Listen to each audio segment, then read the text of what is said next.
We go on to recording in progress. So we go on to culture of poverty. When we talk about culture of poverty, we're talking about when poor people have that set of values that makes them that keeps them in poverty. So they have set of values. They have a type of system. They have a type of belief, a type of attitude that keeps them in poverty. That is culture of poverty. So here I wrote, this is when poor people have a set of values that keep them in poverty. That means they continue to wallow in poverty based on these values. Okay.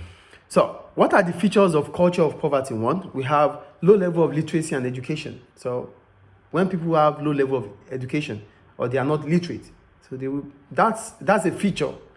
Yeah. That will lead to poverty. Two, being unable to plan for the future. When you cannot plan for the future, when you fail to plan, you are planning to fail. So that's another attribute of failure or poverty.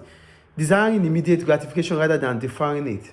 So you think about immediate gratification instead of deferred gratification.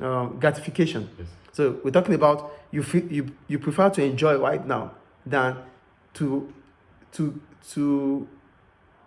restrict the temptation of enjoying right now for the future. Mm-hmm.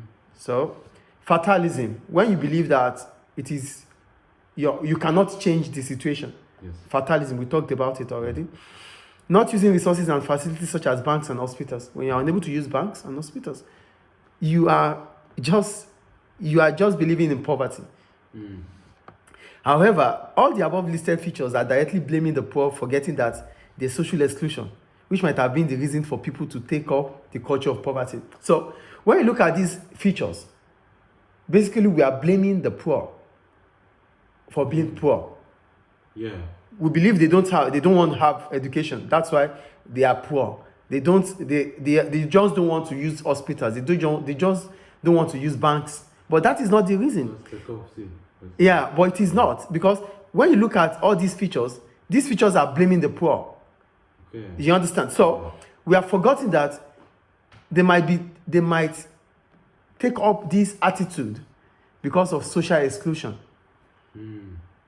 Do you get what I'm saying here? Yes. So when we talk about social exclusion, it means a systematic way of excluding people from enjoying opportunities, rights, and resources that others are enjoying, that might have given them opportunity to become who they are, wealthy.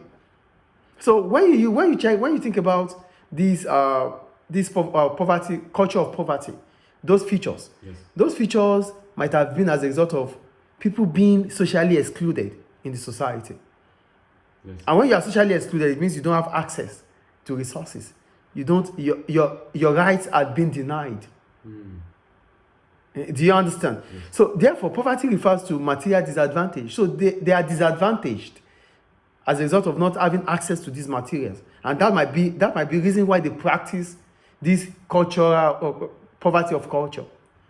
Do you get it? Yes. So those who are socially excluded may miss out on housing, employment, healthcare, transport. So when you miss out on housing, employment, healthcare, transport, what is left for you? Yeah, okay.